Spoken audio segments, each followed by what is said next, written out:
All right, so now we are live on the page and the group. Isn't this cool? Look at these sparklies.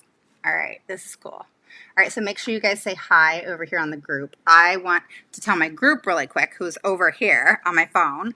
I want to tell you guys really quick, you guys have asked the best questions. I'm so happy about the questions that you guys have been asking. Okay, so I want you guys to know that over here on the group because your questions are amazing and they're really in depth. You guys pour your heart and soul out and, are not embarrassed at all about talking about your situations and what's going on with your kids. And I just think that is amazing. I'm talking to my group real quick, guys. So if you're on the group, you know what I'm talking about. All right, so I want you guys to know that, and I want you guys to know how much I appreciate you. And we're going to start Q&As soon, okay? But you guys have to understand, I am going crazy with everything I have to do for the next 2 weeks. Then I can breathe for a hot minute before August comes. Okay? So stay tuned. Also on the group, I'm going to be posting t-shirts soon. I'm excited. We are creating them and they are going to rock. So I'm going to be putting out a poll so that we can figure out what you guys are interested in, because I think just having swag is pretty darn cool, right? Skylar wears my t-shirts all the time and she loves it. Okay? So we will be doing that over here on the group. If you guys aren't part of the group, put in the search bar, Autism Mama Rocks IEP group, and join the group because the group's amazing, right? And they ask questions all the time, and parents, communicate with each other, grandparents, kids that just have amazing adoptive parents, everybody, they ask amazing questions over here on the group. So I want you guys to know I appreciate you. Do you like the little fairy thingy I have going on here? I wish I knew how to do my eye makeup like this. It's my eyeshadow, but it is the eyeliner. It's looks like a deer over here on the group. It's kind of cool. All right, so loving your makeup. I wish I did it, girl. I didn't. Okay, so the eyeshadow is mine. A little bit of the eyeliner is mine. But it's kind of making my eyes deery-like. That's not mine. All right. Okay, guys. So for those of you who don't know me, my name is Raven Woods. I'm the CEO and founder of Autism Mama Rocks, the IEP. I'll be like this, right? Phone, computer. And I help parents gain the knowledge and the confidence to become the CEO of their IEP meeting. Not all IEP meetings work out great. All right. Some of them really suck. But then, you go back at it and you figure out what you need to do and you figure out what your next move is and you figure it out. All right. And does that mean sometimes you have to go all the way? You have to go to mediation. You have to, apply. You have to file for due process, settle in mediation, whatever it is that you have to do. You have to go above and beyond for your kids. All right. And at the end of the day, you're going to get what's needed and appropriate for them. You just have to be willing to pursue the journey, if you will, if necessary. Okay? All right, so today I'm talking about something kind of completely different before I go back to reading, and we're going to sum up reading. All right, we're going to kind of close it out. I have a couple more things to discuss with you in regards to reading, and then we're going to close that out. But today I want to talk about teachers and appreciating teachers and appreciating the good teachers, because there are good teachers out there. Okay, so I have some articles for you that are research based, and they're very interesting. So I'm going to start off with one that talks about summer school is more important than ever, but teachers are fried and need a break. All right. So one of the teachers said, I'm really tired. When COVID-19 happened last spring, I jumped in with both feet and helped keep our district afloat. It's just been draining. And that was Laura McFerrin, an 8th grade social studies teacher from Derby, Kansas. All right. A big issue that has gone on is the fact that, the support has not been there the way it should be. All right. And that's not just now. That is quite often. But it's one of those things where that support was needed now more than ever. And, I don't like the look here. It's fuzzy. on this. So I need to go up to my office again because it's like clear on my phone and then it's all fuzzy here because of the lighting, I think. So I got to go to my office from now on. But what needs to happen is, across, how should I say it, teacher morale, okay, is down. All right, they're done. All right, teachers are quitting. Teachers are not coming back at all. They don't want any parts of it anymore, causing issues for us, and they're not wanting to help and be part of what they went into school for. But with everything that happened this year, along with the fact that they have not been supported to the fullest extent, kind of like our kids, they have to be supported to the fullest extent. They have to be provided what's needed and appropriate to the fullest extent. And if that's not happening, then teachers go into teaching, hopefully because they love kids, but they also are normal human beings that go into any type of position for, retirement, for, job security, for all the other things that we all go into, whatever it is that we're doing. All right. So, district leaders are really putting pressure on teachers, and they are causing a lot of issues. All right. So, for example, teachers may have to address big gaps this summer. All right.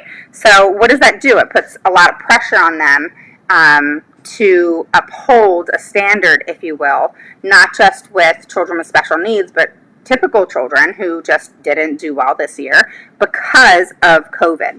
All right. So, all of this stress and stuff from COVID is kind of being thrown on their shoulders. All right. And teachers are human beings, as moms and dads and grandparents and so forth, we want what's best for our kids. All right. And, I always say at the end of the day, for children with special needs, what's needed and appropriate is required. And I don't care what needs to happen for that to happen. And I still believe that. I always will believe that. But at the same time, that doesn't mean that we don't appreciate good teachers. All right. You always, in every part of life, have good and bad, right? But good teachers are ones we want to keep a hold of. Okay. Good teachers are the ones that we want to stay in the schools with our kids. All right. And so if you have a good teacher before the end of the year, if you're not out of school yet, make sure you show that appreciation to them. All right. And make it unique and fun and something that they can use and enjoy. Okay. And so teachers have those big gaps this summer, and that's something that they're going to have to address. And they feel like they've been working nonstop. This is coming from teachers that I've talked to, and coming from, when I've spoken to them, that some of them are even in tears saying this year was just hell. And, the stress and pressure that has, same here, I teach at Head Start, there's no support, they're treating us all like just a body in a room. Yeah, it's really unfortunate. So, teachers, just like nurses, do not get paid the way they should, okay? Good teachers and good nurses, who work their butt off, should be paid better. That's just bottom line. But, so teachers are working nonstop, all right? And it's really unfortunate that they're having all of this stress put on them, and they're saying things like, everybody is fried. All of my friends, all of my coworkers are just fried. And one of the ladies said, I'm fried around the edges. And I was like, okay, I've heard that one before. You're fried around the edges. Okay. But basically what she was saying was, they're just done. They have no interest, because you have to put in for summer school to teach summer school. And, teachers are just not wanting to do that this year. And they've been working overtime. They've been, requested to do things that are really outside their scope. They're teaching all different hours that they, didn't typically teach. They're having to come up with lesson plans. Yeah, that are different than what they, a lot of teachers create a lot of lesson plans that summer, and they had to redo everything, not equipped, and the schools were not equipped. All schools were not equipped to what had happened. But then, after a period of time, when all this happened in March, they had till August to get it together, and many schools did not. So, teachers being worn out, and just exhausted is understandable. Okay, so the next issue is, it was an article I had read, and the article title was "Principals and Teachers Don't Always See Eye to Eye. Getting in Sync Can Getting in Sync Reduce Turnover?" It also talks about, why do teachers teach, and what can principals and superintendents and administration do to keep them. All right, because at the end of the day, I can tell you firsthand, all right, that you can have a really good teacher, and then administration gets a hold of them, and it's all over. And that's so unfortunate.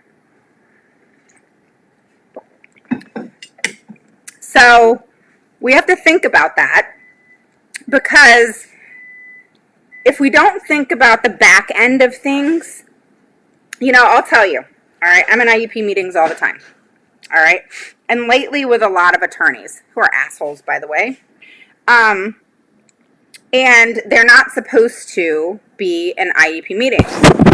So, even, if you go onto Wright's Law, which a lot of people look that up, and Wright's Law, and I think Wright's Law is amazing. I love Pete Wright. I've had his training numerous times. But, what's hard is when you're just learning all this stuff, it's like, whoa, how do I wrap my head around all this stuff? Because it's so much information. But when you look at, school districts, and they're bringing in attorneys, and,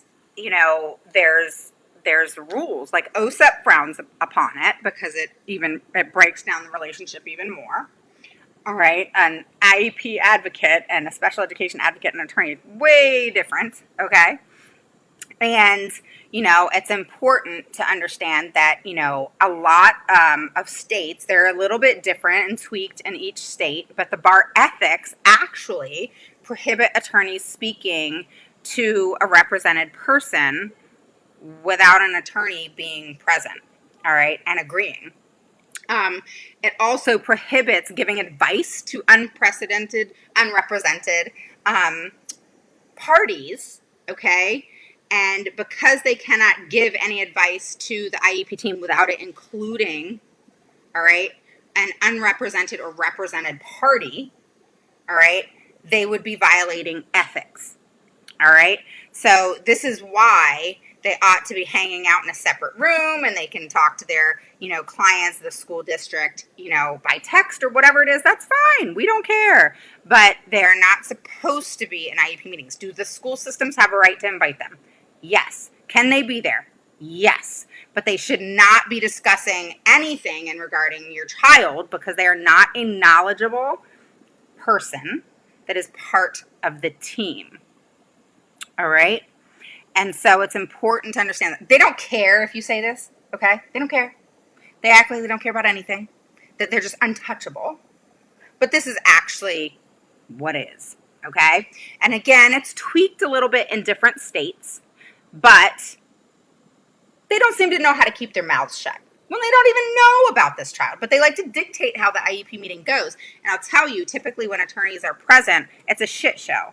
So it goes to show how they bring down the team even more than it probably already is, and affects the team relationship, which is not looked upon highly at all. Okay? So it's important to be very clear about that, and to understand that, yes, they do have a right to be there.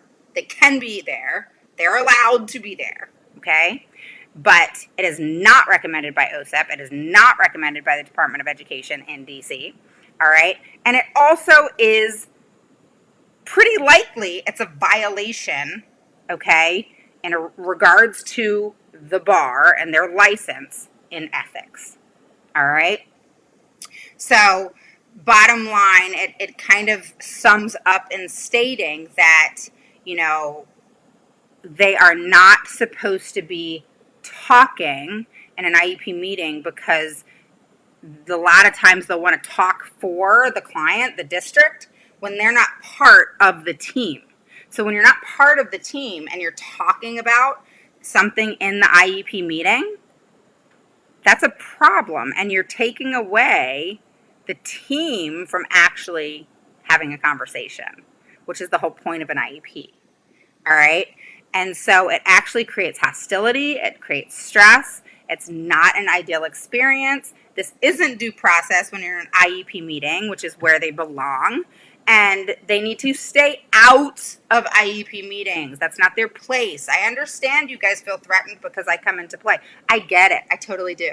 I know. I'm a threat to you. Why? Not really you, but I'm a threat to your client because they're not doing right. Because why would they invite an attorney if they didn't do something wrong? I mean, who goes and says, let me hire an attorney and pay an attorney so much an hour because I did nothing wrong at all?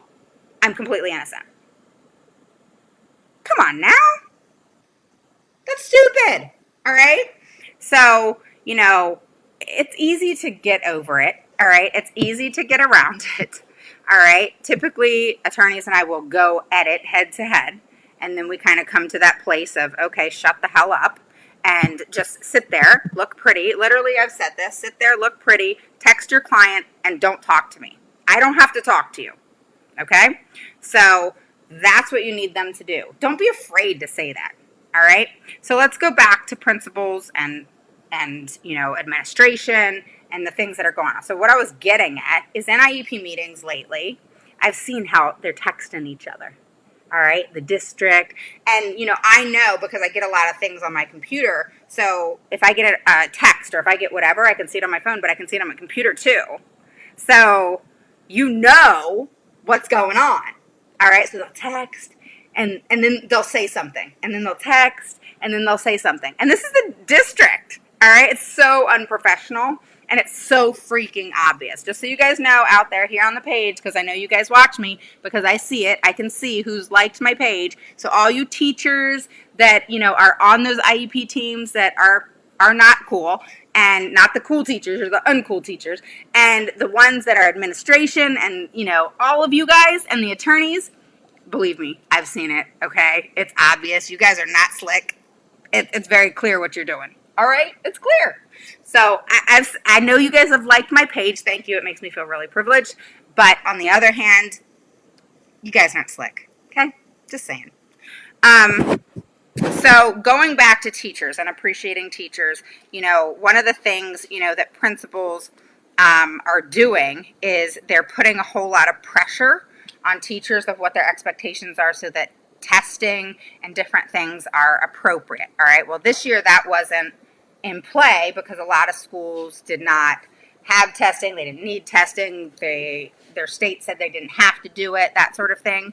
But the unfortunate part is the principals are the ones who dictate how a student or the teacher is going to support that student. All right. And they dictate, you know, how that teacher is supported. They make that choice. All right. And the choices that they're making is to choose to put stress and pressure on the teachers instead of supporting them and providing them with the materials that they need. I had a teacher tell me, yeah, you know, I had to buy my own, you know, system to do things online. I mean, what? You know, another teacher said that, you know, different materials that they had to do, they had to make sure it was all put together. It wasn't provided to them. So things are not being provided to them that needs to be provided to them. They're not being given the things that they need to have in order to be a lot more proficient. You know, think about it. Think about the complaints we've had. Oh, well, the teacher's not doing this. the teacher's not doing this, the teacher's not doing this, but they're not going to come out and tell you, hey, I'm not being supported by, the administration. I'm not being supported by the people that really need to be supporting me. And so they're taking the brunt of all of our and children who don't have special needs, taking the brunt of it, because what are parents doing? They're upset, they're angry, they're frustrated, their kids aren't learning. And that's not just children with special needs, that's children that don't have special needs. And, even though nothing could have prepared us for everything that happened, having March to the end of August to get things together and for administration to come together and not put this type of stress and pressure on the teachers and others that work in the school systems would have been ideal. But that's one thing that I can tell you that administrators do. They will even send, and I've gotten this, where they send certain things for you to say and not say in IEP meetings. And you'll see them or at least I've seen it since we've been, online. You'll see that they're reading it and they're reading off of something that's scripted. And then when you ask a question, you'll notice online that they all kind of answer similar. All right. So I catch on. You catch on because they'll all start saying, well, we need to discuss this as a team. So if they're going over an evaluation, oh, well, we need to discuss this as a team. We need to discuss this as a team. Okay, well, you did an evaluation. You're the speech therapist. You need to give a recommendation because that's what you do. That is what your license entitles you to be able to do. The team are not speech therapists. You are. So your recommendation is required on that evaluation. It's not a team decision. What your personal licensed recommendation is. Now, the team can participate in a conversation regarding it, but if you really look at the grand scheme of things, all right, and this is service providers too, not just teachers, y'all. If you really look at the grand scheme of things, what team really interferes with what speech OT, PT suggest? We're not speech therapists or speech or PT or OT. You know what I mean? So then I have a conversation, with them. All right. So they're already offended because I said, hey, why don't you put the recommendation in your evaluation, which they should. All right. So I make them go do it.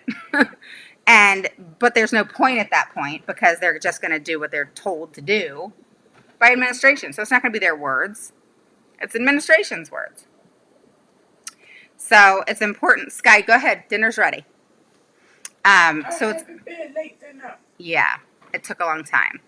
So it's really important yes.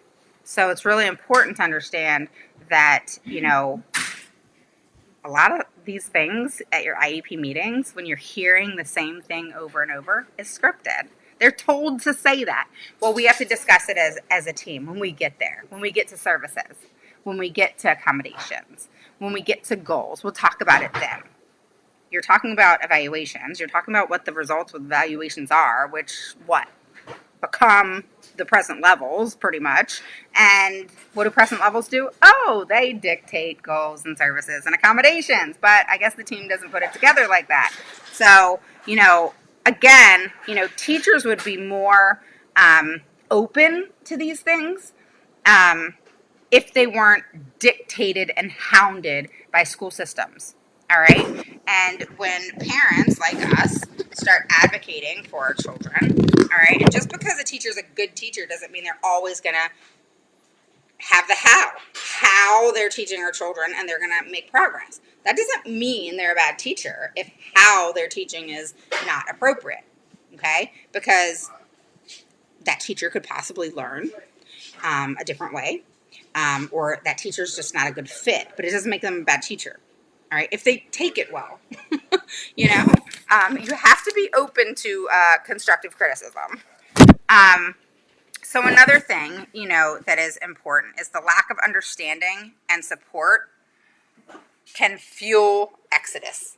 All right, so I say that because it's important that administration get to the root of the perception gap. All right, so if they don't, then what happens? Teachers feel misunderstood. They don't feel like they're supported. They feel unappreciated. You know, teachers are saying that all the time now. We feel unappreciated, you know, just like one of the teachers here just a few minutes ago on the group said, we're just a body in the room. You know, teachers shouldn't feel that way. Nobody should feel that way, you know. A teacher, a physical education and health teacher said, and she's from Oregon, and this is in the article, she said 2 of her colleagues recently left, 1 resigned, the other retired, but it wasn't stress that pushed them to consider leaving. It was feeling ignored. So look at us all upset because our child hasn't made progress or whatever has happened this year that has been unfortunate. And then we have teachers being completely unappreciated, which, you know, that's going to impact somebody, okay? It's going to impact the way they're teaching. It's going to impact their emotions and their psyche, and I could go on and on and on. So, you know, what administration does, and I always say 90% is administration, you know, because what they do affects everything within the school. Everything. And how does it work? You know, you hear principals going to the administration building to go to a meeting, right? So you have the principals who are administration, but they're just in the school building. And they go to the administration building and they have these team meetings, all right? And then they go back to the school and they have to implement all the things that they're bossed around to do, all right? And that's just how it works. And what happens in the administration building? Politics. Does politics work in our children's favor? No. Does it work in teachers' favor? No. Does it work against our children? Absolutely. Does it work against our teachers and the need for them to have, you know, appreciation, for them to have support, for them to have care, for them to be provided with materials and everything that they need in order to properly educate our children?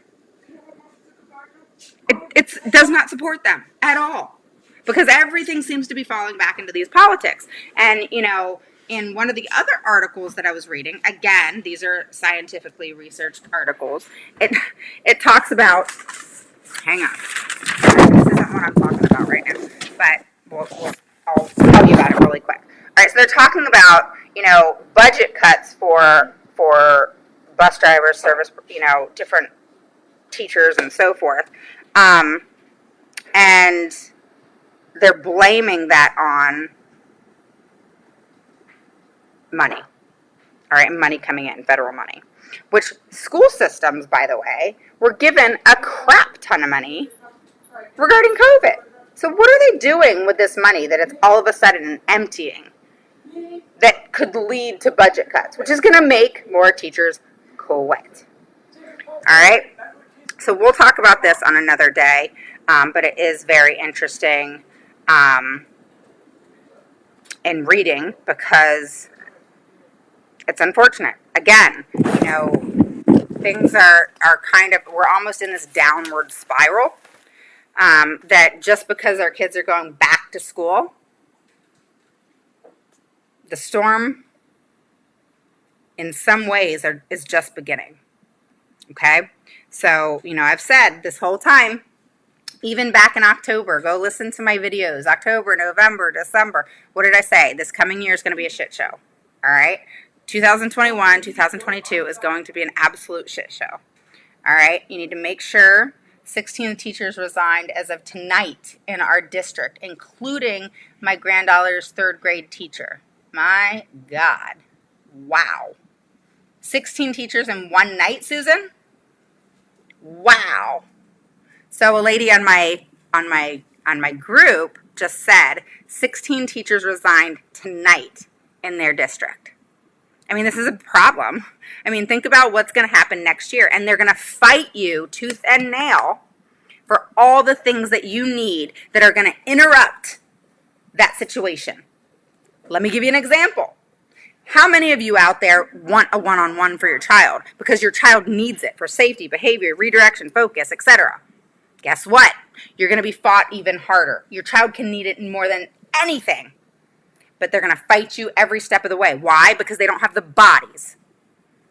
All right. Why? Because the school, well, COVID has part of it. All right. But this has been a situation that has gone back into history when it comes to the school administration, that includes the principal and assistant principal, don't support the teachers. They don't support the teachers. They don't provide the teachers. Let me give you an example of what I mean by providing them with the appropriate items that they need for school. That can be paperwork, all right?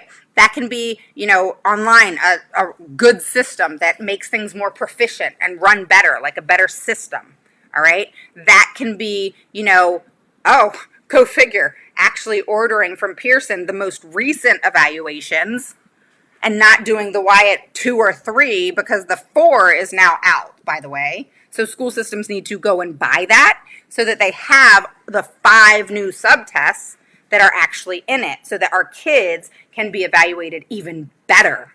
Gosh, that's a hard thing to actually digest, that they actually would do something appropriate. So one of the teachers said, I just think if I were in the beginning of my career and not the end, I would be looking for an exit ramp. That is a quote. All right. From Deborah Wallace. She's an English teacher.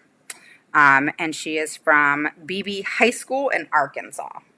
So, these are really unfortunate things. One thing that needs to happen more of is communication. Communication is the biggest problem in every relationship across the board. That is school relationship, parent relationship, spouse relationship, parent and child relationship. It all comes down to communication, all right? When you have that simple communication done effectively, then there's not assumptions. There's not things that come into play that will really tick you off because it wasn't brought to your attention.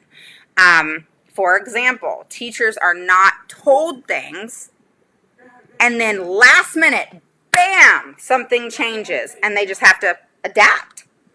Think about it for our kids. Our kids are thrown into certain things that I'm sure all of us parents, grandparents, etc., have gotten upset about. Oh my gosh, they just did this.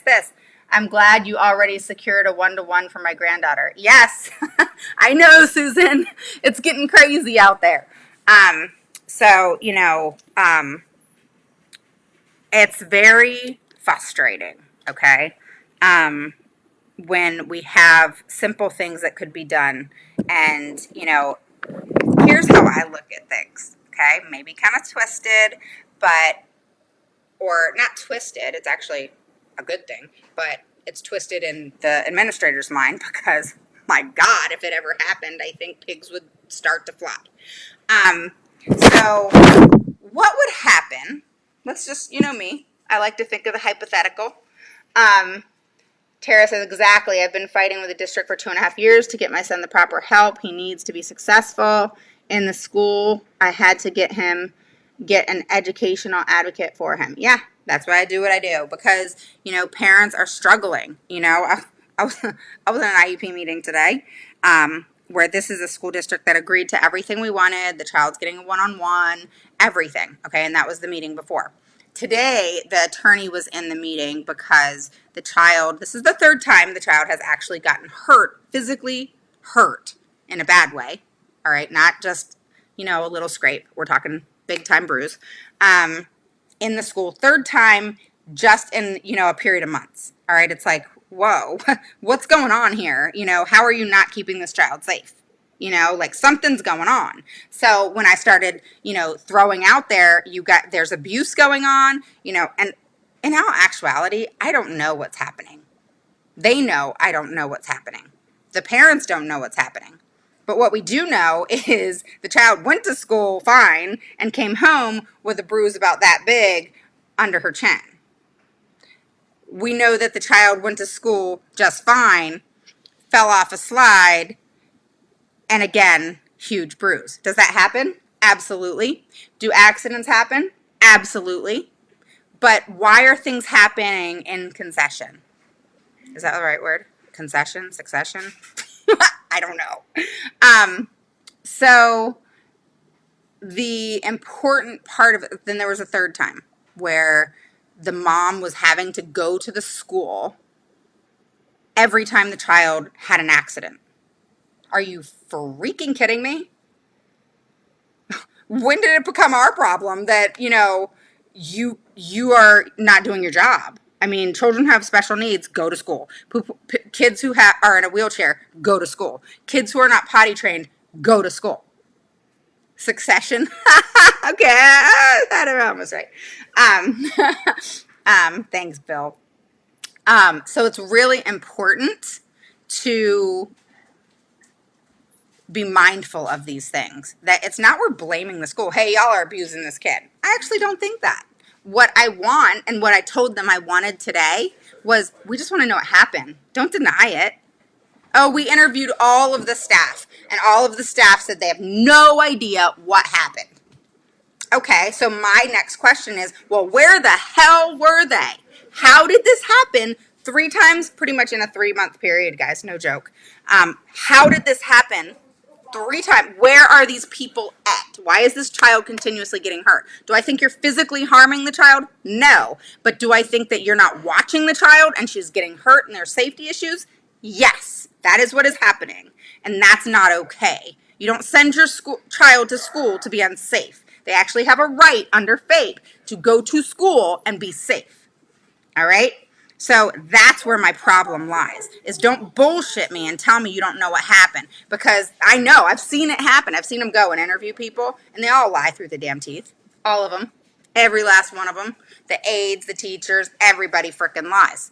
And that's the sucky part about what I do, because I know both ends. I know the mom end, all right, and I know the back end and what they deal with and how they say it and what they say and all the shit that goes on behind the closed doors of the school. So I know both ends and I know what they're told. Don't say anything. You didn't say anything, right? Nope, you didn't say anything. Oh, okay, let me write the parents a letter and say, okay, we didn't see anything. We interviewed everybody. We did our job, and, so we haven't seen anything. We don't know what happened. That's what happens. And then they think it's brushed under the rug. Off it goes. And then what do parents do? Oh, well, they didn't do nothing, Nothing happened. Nobody saw anything. So, I guess I just got to let it go. I don't know about you, but I'm not letting that go. Not happening.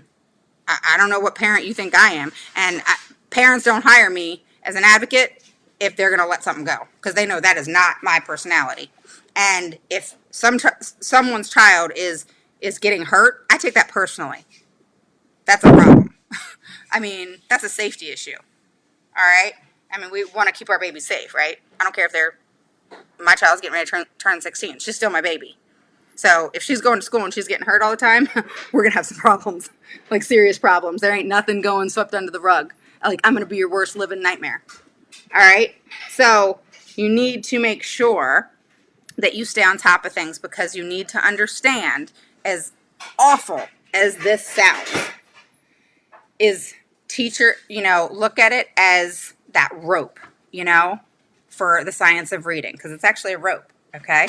And, you got your 3 different areas, all right, in which how the child learns according to the science of reading, all right?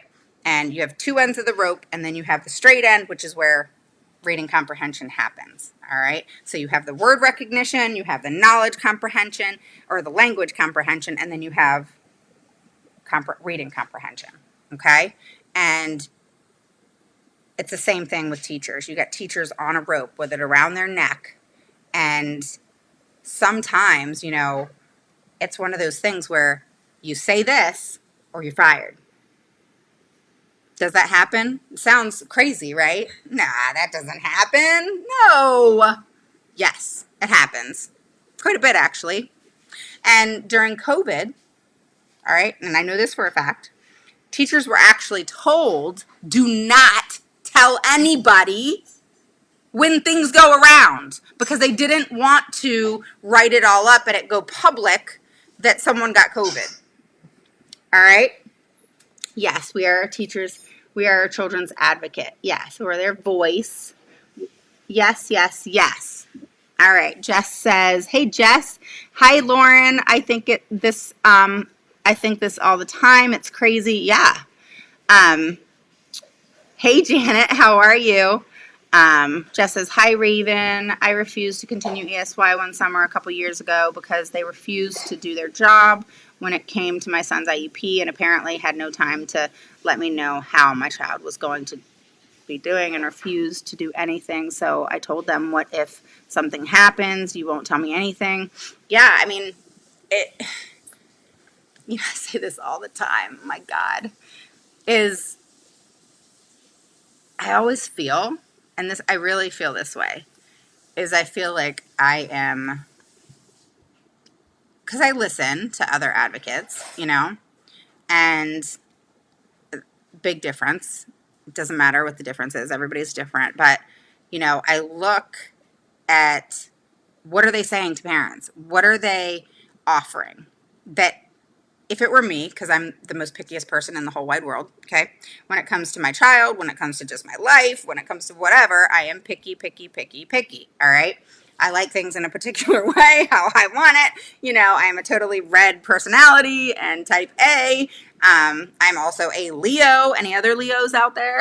So, you know, it's one of those things where I feel like, okay, I really suck because I am one of, to be quite honest, one of the only or few advocates that tell you how it is. And you take it or you leave it. And part of me is like, well, wow, you know, maybe I should be like, you know, some of the other advocates who just, you know, talk about how they want you to come together as a team and, you know, all get along. And, you know, my dad's a Scorpio. um, and, you know, everything's, you know, hunky-dory and everything's positive, and you guys need to, you know, just, you know, comply. I can't tell you how many parents have told me, oh, well, you know, I hired this advocate and, you know, she wouldn't, you know, she expected me to do all this stuff, and I hired her because I didn't know what I was doing, and, you know, but she just tried to get along with the school, and, you know, so I'm feeling like, oh man, you know, I really suck because I could give a shit about getting along with the school. Man, what, is it something with me? Like, I say this to myself. I'm no joke. And I'm thinking, you know, what should I do? You know, I've said that to myself. Should I try to be like everybody else and just be all positive and whatever? Because at the end of the day, do I wish that teams work together as teams? Yeah. Would it put me out of business? Yeah. But shoot, if people can be saved from the 6.5 years of hell that I went through, I mean, yes, please. It would be really nice. Really, really, really nice. I am. You can. I'm gonna see the moment. Okay. Love you. So it would really be nice to not have to stress. I mean, I cried all the time and I was stressed out and I had anxiety. Like, I had like trouble breathing because my anxiety, you know how you have to take that deep breath like that because you're so stressed out. I had that all the time because I was like, you know, I just want what's best for my child. I just want my child to learn. I want her to make progress. You know, I want her to be safe. I want her to, you know, be able to be a productive adult. I don't, you know, I don't think that, you know, what the psychologist told me years ago that she can't learn. You know, she can learn. I know in my gut she can learn. I just, you know, these are the things I'm telling myself. And then all of a sudden, this whole year, she made almost a 2-year progress. You know, like she totally proved the school wrong. And I'm like talking to myself and, you know, and I even doubted myself. Like, am I wrong? Should I just accept what they said? You know, can my child really not learn? You know, like I'm always questioning. And, you know, even being that advocate where I'm, you know, I feel like I just put it out there to you guys. And again, you can take it or leave it. And I know that, you know, so much of it sounds just horrible, you know? But is it not true? Or is it true? Do you guys fight the school all the time? Do they tell you no all the time? Does your child need a one-on-one and they try to convince you otherwise, or that they have, you know, oh, they have a one-on-one, but she just works with 2 or 3 other children? You know, is your child not making progress? Is your child, not mainstreamed and integrated into the gen ed classroom as much as they could because there's not the right person to be in that room with them? You know, there's so many things, that isn't right, that our children aren't being given because it's inconvenience for the damn school. And, sure, in this perfect world, we'd have perfection in the school, we'd have perfection at home, our kids would be making progress. But I have chosen to have the mindset of I cannot make other people's problems my problems. Now, let me explain that. What happens in the school system, all right, as a parent, I can't take that burden on. I can't take those problems on, even though I understand teachers are stressed out. I understand the administrators may be stressed out. I understand things aren't perfect and it can suck at times. But I also know that at the end of the day, what is it that I truly care about? My child learning, my child being safe, my child, getting the education that she needs and deserves, So do I want to take on the burden of something that's not my problem? Or do I want to take on the burden of making sure and ensuring that my child gets what's needed and deserves, and they can deal with their own problems, but their problems are not going to interfere with my child getting what's needed and deserved? You have to look at the grand scheme of things, and what I mean by that, I have to get my charger. And what I mean by that is, okay, hold on. Is you can't, if you took on everything, you would be, it's like a mountain of things that you shouldn't have to deal with. The school system has enough things and supports and money and so forth in play to where they can do the right thing, even if they hire on the outside. All right. And that's what they don't want to do. All right. And so, we have to fight for all these things because they're not going to say, hey, we don't have the means at this time because we don't want to hire people from the outside to provide your child a one-on-one. Or we don't have the means to, send your child to ESY. We're just going to say they don't qualify because they didn't regress, the one thing. And like today, for the first time, this is a first for me. I always tell you guys when I have an IEP, what's the first, what have I learned and what has come into play. Okay, well, get this. Even the attorney, all right, of course we're moving forward with mediation and so forth, but they said, oh yeah, she qualifies for ESY. And oh yeah, she's regressed. And then the BCBA, who is actually amazing, I love her, yeah, she only learns through discrete trial. Okay, she learns through discrete trial. They actually said she doesn't learn with direct instruction. She learns better with discrete trial type of instruction. She does qualify for ESY. That was all agreed to on record. But then get this. So they're like, meeting's over. Oh yeah, told that shit.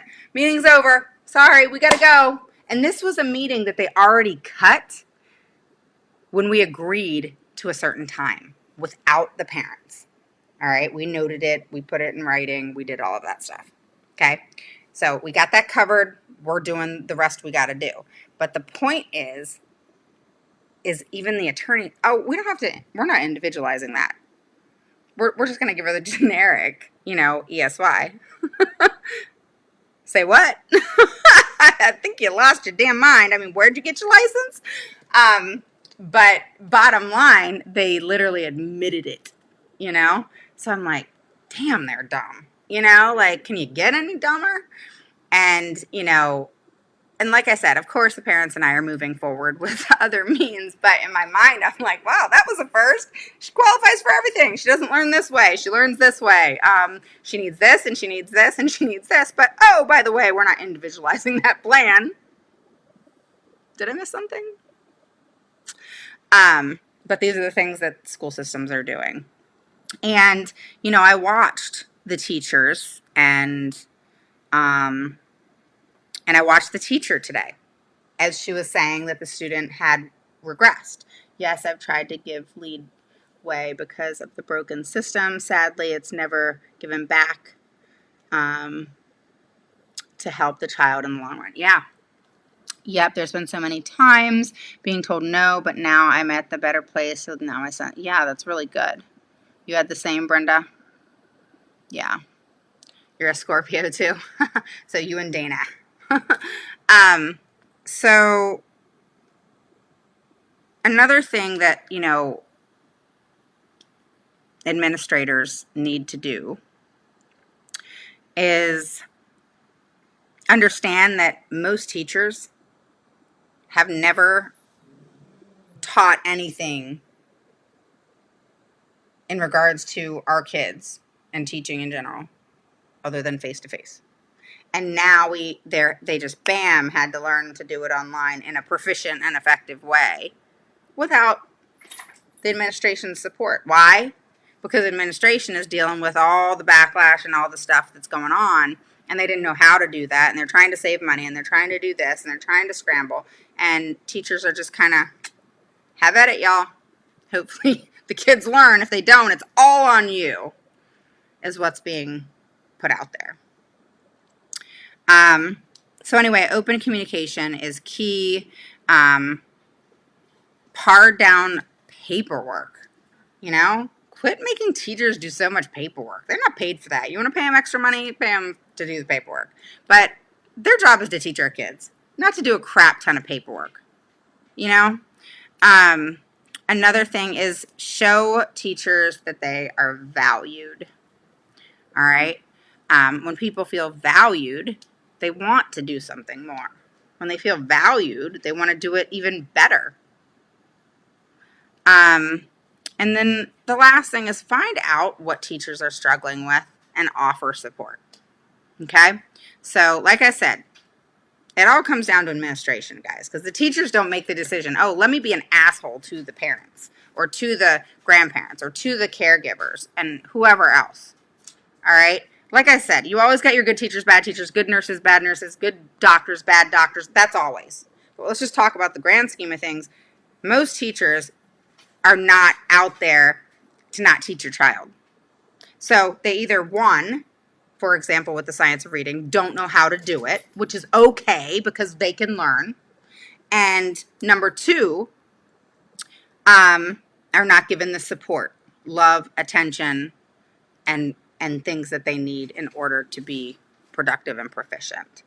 Okay? And that is what comes from the school district. All right? They're just kind of thrown out there, and you can't be productive in anything that you do without some sort of support and help. All right? And, we all need that. And so if you're still in school and you have a good teacher, let them know that you care. All right? It's important. All right? Because, that encouragement can go a long way. All right? And even if you know in your gut that a teacher is a good person and really cares, but just maybe couldn't teach your child. All right? I know this is maybe a hard one. Because not everybody is for everybody. So, and that's okay. But what I want is that teacher to come to me and say, hey, and I've said this to you guys many times, something's not working. I don't know what it is. But I wanted to come to you and be transparent because I don't know what I'm doing wrong. And I want Sarah to learn. All right? And so that's a good teacher. Not that she couldn't teach it, because we can't all do everything. But the fact that she came to you, the parent, or initiated an IEP meeting so that it was out in the open and all could come together to figure out a solution. That is team collaboration. That is teamwork. And that is what I personally want for us all. What I don't want, hey Cheryl, I just so you know, I got this, okay?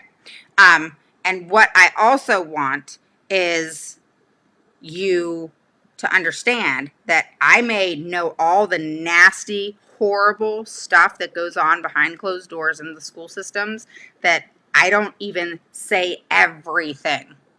All right? It is worse than you possibly think. But at the end of the day, don't make it your problem. Your problem is ensuring your child gets what's needed and appropriate. We still have empathy. We still have care. We still have understanding. But that does not mean, at least for me, I will only speak for me, that my standards will move, because they won't. And what I expect for my child will never lessen. So, and what I expect is not the sun and the moon. What I expect is for my child to learn, for my child to make progress, for them to be happy, for them to be safe, and for them to continuously learn different things, generalized in all settings, and to just make progress. All right. And to become a productive adult in society and be able to do whatever it is that they want to do in the future. I did too means a lot to them, and they go, absolutely. When you tell somebody that you appreciate them, they are going to go the extra mile for you, you know? So until they do you wrong, support them. Okay? And I'm very much like that. All right? Where I don't trust right away. You got to earn my trust. But I will definitely encourage and support and so forth. Thanks, Sabrina. She said you're spot on. I am supportive of everything until you do me wrong. And then what happens from there is on you. Okay? Because the wrath of me scares me. All right? It really does. Because it's bad. And because I always say, you know what? You can mess with me anytime. You can say whatever you want to me. You can do whatever you want to me. You got a question for me? Ask me. I'll be honest with you. I'll tell you whatever you want to know. But you mess with my kid, whatever happens, happens. That's just how I am. So we can play nice or we can play dirty. But I will not tolerate something being done for my child or to my child. All right? It's kind of like, what is it? The mama bear thing. So it's very important to be mindful of being appreciative of your teachers, to show your love and care, empathy, and support, again, unless done wrong, all right? And a teacher can be a good person and just it not work out to where they're able to effectively teach your child. And that just means that we have to take action. But that doesn't mean that that teacher is bad, as long as they're transparent about it and as long as they come to you and say something's not right. And this is where, one of the parents asked me today when we had an IEP meeting, he said, when you were really pushing them about, our daughter, having gotten hurt in 3, like Bill says, succession, instances in a 3-month period, can you tell us like the point? Like they knew, but they wanted to hear it from me. And so I said, my point is I wanted to hear, hey, she fell, or hey, she bumped her chin on the desk, or whatever the case may be, and just be transparent about it, because we wouldn't have been mad at that. But the fact that we know she got hurt in school, she had a great big huge knot and bruise, which is why they brought the attorney in the first place, because they were like, oh, shit. All right? So they have this huge thing. They bring an attorney in because they know something happened. Then they send a letter, an email to the parent. Oh, we interviewed everybody at this time and this time. We talked to this person at this time. We talked to this person at this time. And you don't want to own it. That's what I don't respect. You do something wrong, you make a mistake, all I ask is that you own it. And then I let it go because I need to hear that you own what you did wrong. All right? And then people move on because people know people are human and you move on. But you give me an excuse, you lie to me, you disrespect me. I mean, I deal with this with school systems all the time and people too, by the way. But anyway, all the time. Don't bullshit me. Tell me how it is, what happened, how it happened, and we're done. That doesn't mean I'm not going to be mad, but at least I'll trust you. Which one's more important? You can get over being mad. Most people don't get over the trust, right? I'm okay with my child fell off the slide or fell off the swing or fell off the monkey bars or whatever. It happens. They're kids. But don't tell me you don't know what happened. You know? Don't tell me that. Tell me the truth. All right? I'll give you an example. This is one thing that I appreciate, and then I'm going to get off, okay? One thing that I did appreciate about my daughter's team is when she was younger, this was years ago, first, second, third grade, maybe kindergarten, first, second, third, she would take scissors and cut her clothes. All right? And I lost my ever-loving mind because I'm like, well, how the heck did she get a hold of the scissors? All right, now, it wasn't adult scissors. It was little kitty scissors. But either way, I don't care. She had a one-on-one. Where the heck were you? Why were you not watching my child? Because she did it all, like a bunch, a lot. I mean, it wasn't, oh, I turned my head for a second, which was the first time they said. And what they said, oh, I just turned my head for a second. She had done it so fast. Okay. All right, that happens, right? Just like when kids bite and stuff, they bite so fast and you're like, ah, because it was so fast and it happened so fast. It happens. But, when that was said, I totally got it. But then it happened again, and it happened again, and again, and again. At that point, we got a problem, So I think that's where they were because this third time was 3 times in a row. And so they're like, oh, we need an attorney because what's going to happen, which makes them look even more guilty, I mean, who gets an attorney over a child having a bruise from a school if it was harmless? They just fell off the slide or fell in the hallway or whatever. What's the need for an attorney? Makes you think, right? And again, this isn't the teachers. All right, this is the administration. All right. I can tell you that keep the communication open. Right, until they do you wrong. She said keep the communication open and thank them, etc. Yes, again, until they do you wrong. And I got into the habit of telling teachers, listen, I may be intimidating as hell at the IEP meeting, because that's one thing they would always say. So I said, but I mean nothing by it personally. This isn't about you personally. We don't go to the movies together. We don't hang out. We don't, go buy makeup together. We don't do any of that stuff. It's not personal. However, you work with my child, so everything's on the table at that point. If it's affecting my child, then I'm going to bring it up. And at times, it can be offensive. But again, it's not personal, but I do expect a response, and I expect an answer. And it's your job to make sure you answer it. And I will, be very understanding and caring. And I get it. I was there in your shoes at one point. But if you lie to me, it's all over. So I let them know from the get-go. Just be transparent with me. I can understand transparency. I can understand, you didn't do something right, or you did something and, it was a mistake, or whatever the case may be. But don't lie to me. All right? If I ask you a question or something happened, I want the truth. I don't want excuses.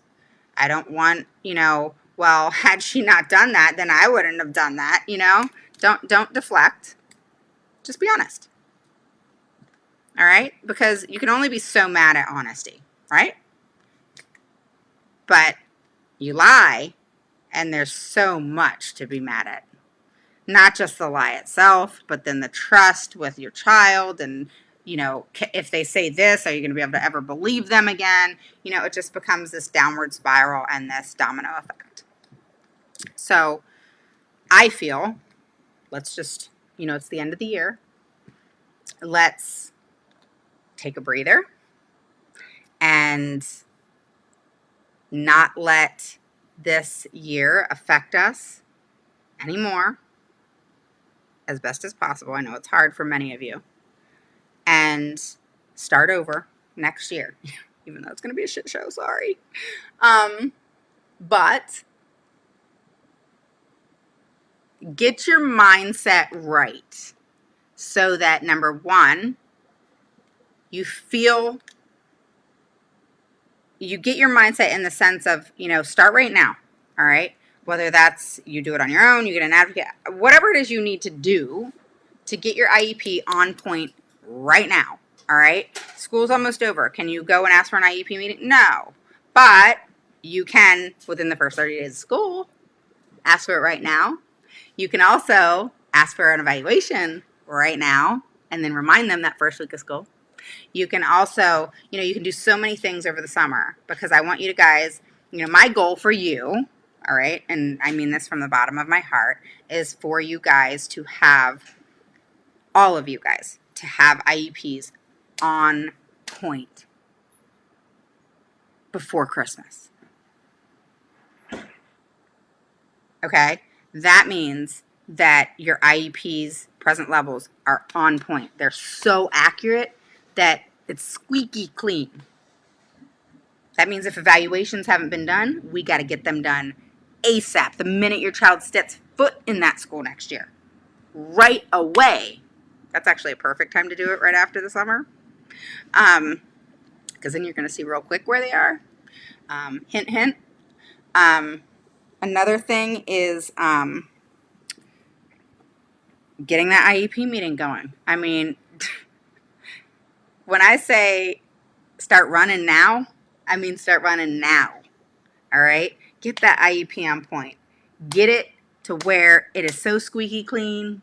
All right? Get your child everything they need, what they deserve, all right, for FAPE to be provided. And make sure that you don't give up until it is. I was talking to a grandfather who is, taking on his grandson for a little while before I came live with you guys.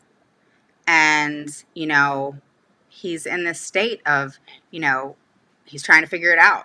Highly intelligent individual, all right, works for the government, right outside of DC. How long after you request for eval does district have to do the evaluation? 60, yes. So ask for the first day of school. Day one. All right. So he's just, trying to figure it all out, and, he said many times to me, I keep asking, for this, and, I keep getting that pushback. And I said, you're in the very beginning stages. All right. This is a young little boy, and, get used to the pushback. You're just getting started.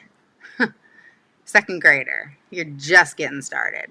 The party hasn't even started yet. And, it's important because once, obviously I'm going to help him. But what's key here is once he has that understanding, it's all going to come together.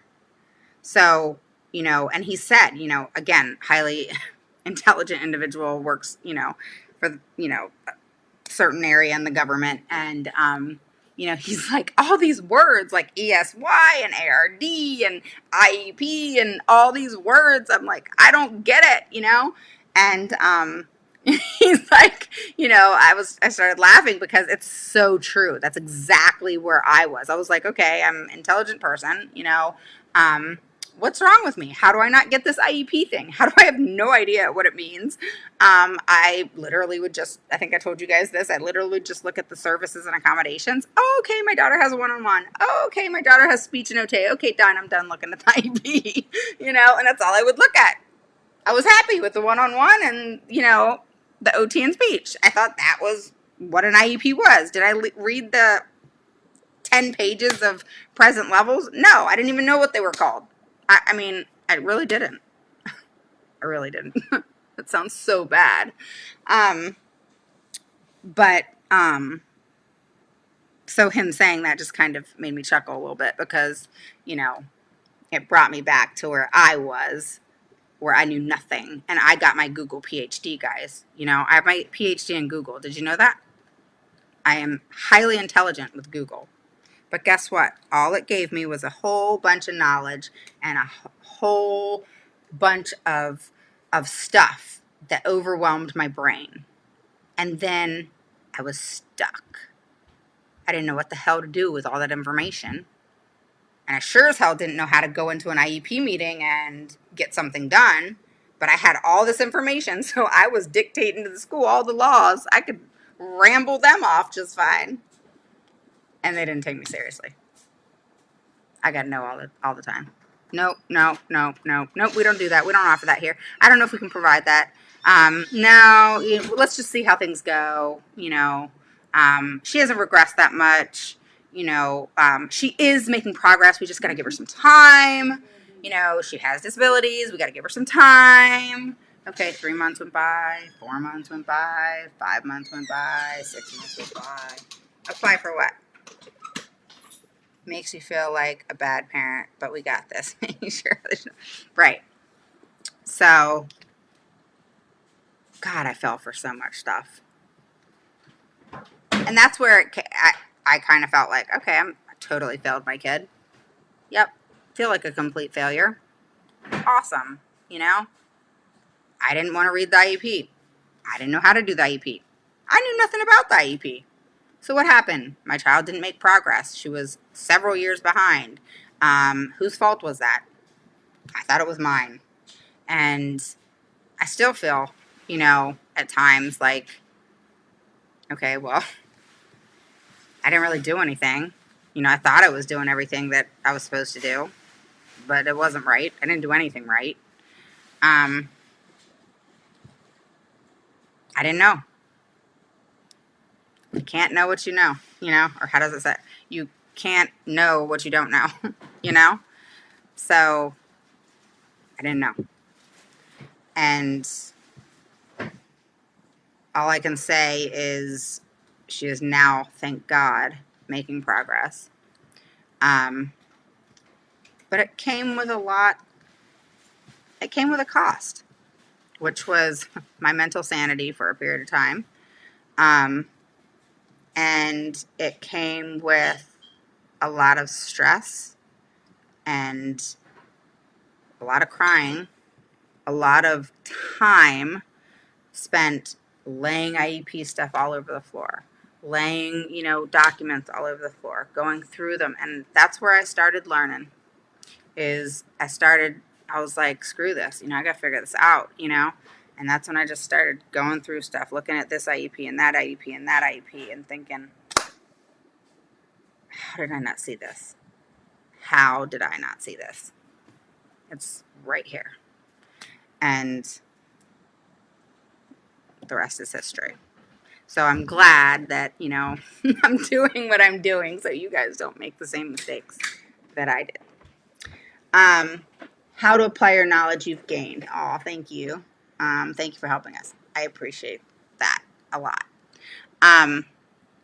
Bill says, thank God Raven is only a call. You're funny. Hey, Tamara, how are you? So yeah, but enough for today. Again, appreciate your teachers. They are good people, and, it's unfortunate, the stress that they're put under because of, the things that administration makes them do.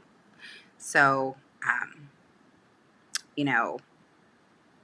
just from the get-go. Don't be embarrassed at the beginning of the year to say, hey, can you just be transparent with me? Please. Because, you know, and I started finally saying, you know, if administration tries to make you lie to me, I'm going to know. So you're going to have to make a choice. Are you going to do the right thing, or are you going to succumb to what they threaten you with? And, you know, I know teachers personally. There's one that's going to come live with me come this fall to talk about getting fired because she wouldn't lie on the IEP. So that is coming this coming fall. I have a lot coming and planned for you guys. So stay tuned. And I am going to start back doing the Q&As. You may think that you don't have questions over the summer because for some reason you think you're on IEP vacation, but you're not. You're not on IEP vacation, people. Okay? You're not. You need to start thinking right now as to what you're going to do to get your IEP on point from the very beginning of school. Ignorance is bliss. Texas has never done the right thing. Yeah. All right. So I got to get back to writing a mediation request. I need to go to bed. That's what I need to do. But I got to write this request. Maybe I'll wake up at 4 o'clock in the morning and write it. I don't know. All right, guys. So make sure that you guys post a 1 below if it's your first through third time catching me live. Post a 2 below if you're an oldie but goodie. Okay. Make sure you say hi. Tell us where you're from. You're more than welcome to tell us about your child or your grandchild. I saw a grandma say on the group that she was a grandma. And, you know, so we welcome you, you know, whether you like or the page or you are part of the amazing group. What's important is that you are here. I grew up in Germantown, Stephanie. Graduated from Seneca Valley. So I will talk to you guys soon. Lori, hey, I got your message. So I will get back to you. Jess says, thank you. As always, Raven, I am a 2 from Pennsylvania. All right, guys, have a nice night. Hey, Lorena, how are you? Have a nice night, and I will talk to you guys soon. And I will be live again tomorrow. Tomorrow will be more during the day, where I'm obviously live tonight. I like your Facebook page because of transparency. Thank you. So tomorrow we are going to kind of wrap up the science of reading, and we're going to talk about that. Welcome, Tara. And my last one for, okay, Veronica. Sabrina says it's her first time from Florida. Oh, Sabrina, I'm going to Destin this summer. I'm so excited. We want to move to Sarasota, but we got to wait till Sky is done with school because Florida schools suck, by the way. Well, a lot of them. But actually where we want to go, Sarasota, they actually have good schools. So, hi, Leanne. What part are you from in Florida? So I will talk to you guys later. Okay? Have a wonderful night. Bye-bye.